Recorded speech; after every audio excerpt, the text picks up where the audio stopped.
Imagine que você está no meio do Círculo Polar Ártico, um deserto branco onde o termômetro marca 40 graus abaixo de zero. O vento corta a pele como lâminas de vidro. Cada lufada de ar queima os seus pulmões. Nesta paisagem infernal, onde a morte por congelamento espreita a cada minuto, um homem constrói a sua casa. E com o que ele a constrói? Com neve, com água congelada, com o mesmo material que deveria matá-lo de frio. É um paradoxo que desafia toda a lógica. Como é possível que um refúgio feito de gelo te proteja do gelo? Como pode algo tão frio manter você aquecido? A resposta não é magia, nem um truque de sobrevivência sem fundamento. É uma lição profunda de física, uma obra-prima de engenharia desenvolvida pelo povo Inuit ao longo de milhares de anos. Hoje vamos descobrir os segredos do iglu, e eu prometo que depois disto, você nunca voltará a ver um monte de neve da mesma maneira. Comecemos. O mito do gelo sólido, porque a neve não é o que parece.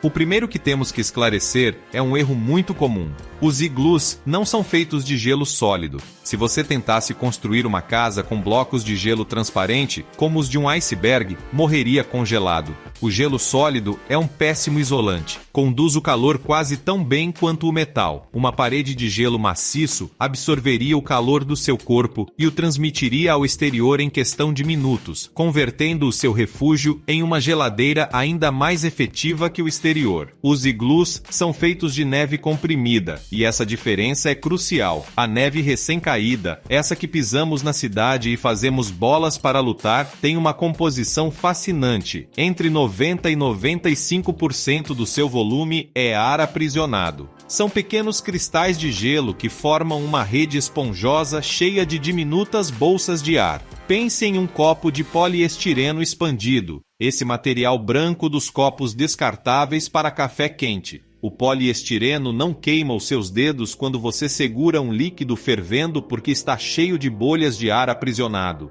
O ar é um péssimo condutor do calor. As moléculas de ar estão separadas, não colidem entre si para transferir energia térmica com facilidade. O mesmo ocorre com um casaco de plumas, um sobretudo de penas. As penas aprisionam camadas de ar que impedem que o calor do seu corpo escape. A neve funciona exatamente igual. É uma manta natural. Quando os Inuit constroem um iglu com blocos de neve compactada, não estão levantando uma geladeira, estão construindo uma enorme garrafa térmica, um isolante térmico que aprisiona o calor no seu interior. O radiador humano, você é o aquecedor. Mas o isolamento por si só não aquece nada. Uma garrafa térmica vazia está à temperatura ambiente. Uma manta jogada em uma cadeira não gera calor. O iglu necessita de uma fonte de energia interna, e essa fonte é você. O corpo humano é um radiador constante. Emitimos calor de forma contínua, produto do nosso metabolismo. Em condições normais, esse calor se dissipa no ambiente sem que notemos. Mas dentro de um iglu, com essas paredes de neve isolante, o calor não tem por onde escapar. Acumula-se. A temperatura interior começa a subir lentamente. Os Inuit, que aperfeiçoaram esta técnica durante milênios, adicionavam uma fonte adicional, o kulik, uma pequena lâmpada de pedra talhada que queimava óleo de foca. Essa chama, modesta para os nossos padrões, combinada com o calor corporal de várias pessoas, podia elevar a temperatura interior do iglu a níveis surpreendentes. Os estudos e os testemunhos de exploradores polares confirmam que, com o iglu fechado e umas poucas pessoas dentro, a temperatura pode alcançar os 15 ou 20 graus centígrados positivos, enquanto no exterior o termômetro marca 40 abaixo de zero. Uma diferença de mais de 50 graus, alcançada sem combustíveis fósseis, sem eletricidade, apenas com o engenho humano e as leis da física. A armadilha do ar, porque o frio afunda e o calor flutua.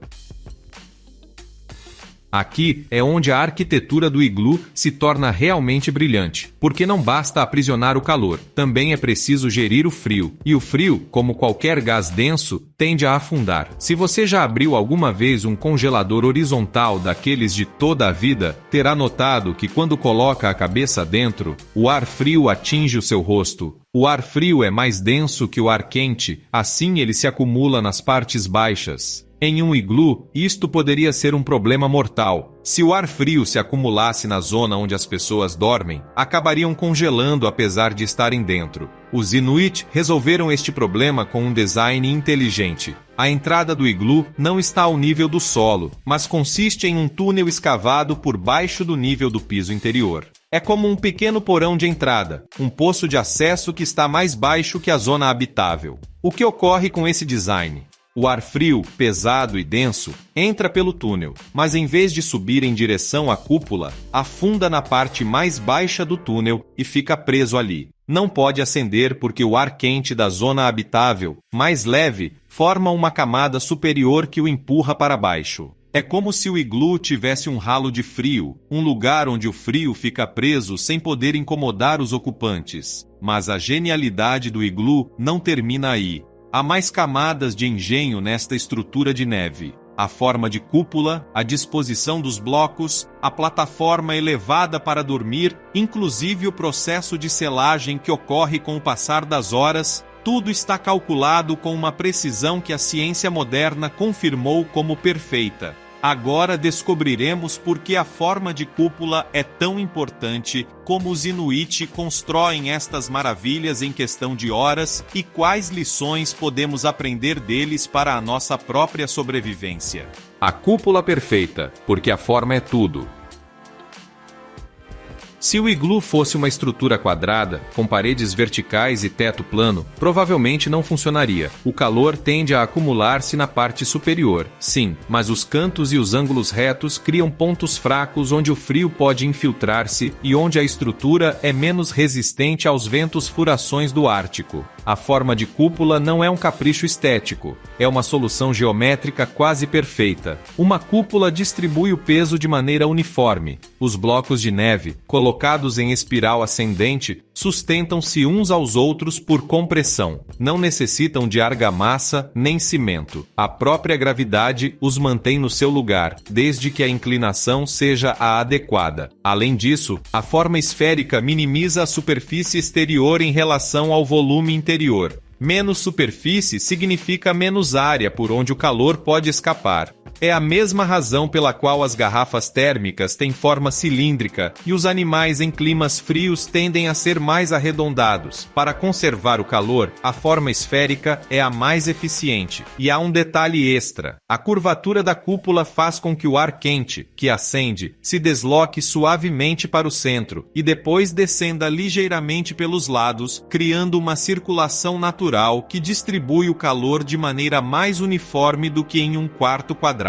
É convecção natural no seu estado mais puro. A plataforma elevada. Dormir na zona térmica privilegiada. Os Inuit não dormem no chão do iglu, constroem uma plataforma elevada, um pequeno palco de neve compactada onde colocam as suas peles e mantas. Esta plataforma não está ao nível do chão, mas a uma altura de cerca de 30 ou 40 centímetros acima. Por que esta obsessão com a altura? Pela estratificação térmica. Como dissemos, o ar quente ascende. A zona mais quente do iglu está na parte superior da cúpula, justo onde as pessoas não podem chegar porque não há gravidade que as mantenha grudadas ao teto. Mas a segunda zona mais quente está logo abaixo, à altura de uma pessoa sentada ou deitada em uma plataforma elevada. Se dormissem no chão, estariam na zona mais fria do habitáculo, onde o ar denso e gelado se acumula. Ao elevar-se, situam-se na camada térmica privilegiada, onde o calor aprisionado pela cúpula é máximo. É uma lição de termodinâmica aplicada que qualquer engenheiro invejaria. A selagem mágica, como o calor fortalece as paredes. Há um processo adicional que ocorre com o uso do iglu e que o torna ainda mais eficiente com o passar das horas. Quando as pessoas estão dentro, o seu calor corporal e o da lâmpada de óleo aquecem ligeiramente as paredes internas. A camada superficial de neve no interior começa a derreter, mas apenas uma finíssima película. Quando a fonte de calor se reduz ou se apaga, essa película de água se volta a congelar. Mas ao congelar-se, converte-se em uma camada de gelo liso e contínuo. Este processo de derretimento e recongelamento sela as pequenas frestas que pudessem existir entre os blocos, tornando a estrutura muito mais hermética e resistente ao vento. É como se o iglu tivesse o seu próprio sistema de cura, um processo natural que melhora o isolamento com o uso. Os exploradores polares que passaram noites em iglus descrevem como, ao amanhecer, a estrutura é muito mais sólida e quente do que quando terminaram de construí-la na tarde anterior. A construção relâmpago, como levantar um refúgio em poucas horas. Um dos aspectos mais impressionantes do iglu é a velocidade com que pode construir-se. Um inuit experiente pode levantar um iglu para 2 pessoas em menos de 1 hora. Como eles conseguem? Primeiro, necessitam da neve adequada. Não serve qualquer neve. Tem que ser neve compactada pelo vento, suficientemente densa para cortá-la em blocos, mas não tanto a ponto de converter-se em gelo. Os construtores sondam o terreno com um bastão especial, buscando a camada perfeita. Depois, cortam os blocos. Tradicionalmente usavam facas de osso de morsa. Hoje, usam serras de metal. Os blocos são cortados em forma de trapézio, mais largos na base do que na parte superior, para que se encaixem ao inclinar-se para dentro. A colocação é em espiral. O primeiro anel é colocado no chão, ligeiramente inclinado para dentro. Depois se vai subindo, com cada fileira apoiada na anterior, até que o último bloco, a chave da cúpula, é colocado desde dentro, ajustando-o com precisão para que feche o círculo perfeito. Os vãos entre blocos são preenchidos com neve solta, que atua como argamassa instantânea. E depois, desde dentro, alisam-se as paredes para eliminar irregularidades que pudessem criar pontos de gotejamento por condensação. Em 45 minutos, um homem sozinho pode ter pronto um refúgio capaz de suportar uma nevasca ártica e manter o calor humano. É uma façanha de eficiência construtiva que poucas tecnologias modernas podem igualar. A lição para nós: o que podemos aprender do iglu?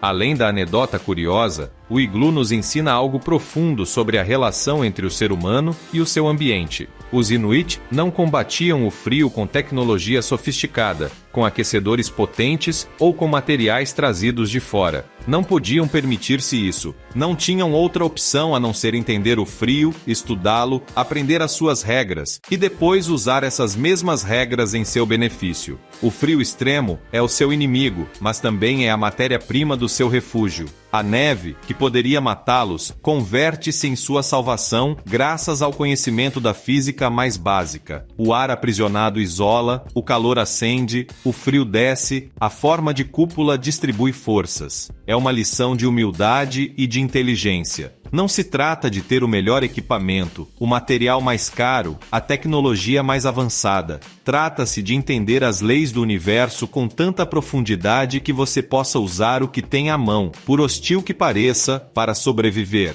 No nosso mundo moderno, onde qualquer incômodo se soluciona com um clique e um produto novo, esquecemos essa sabedoria ancestral. O iglu nos lembra dela. Diz-nos que a solução para os nossos problemas nem sempre está em comprar algo, mas em compreender algo. Assim que na próxima vez que você vir neve, seja em um filme, em uma fotografia ou na janela da sua casa, lembre-se do iglu. Lembre-se que esses flocos brancos e frios, que parecem a personificação do inverno e do congelamento, podem converter-se em um refúgio quente se você souber como usá-los. Lembre-se do isolamento do ar aprisionado, as bolsas microscópicas que detêm o frio. Lembre-se do calor do seu próprio corpo, um radiador gratuito que você sempre leva consigo.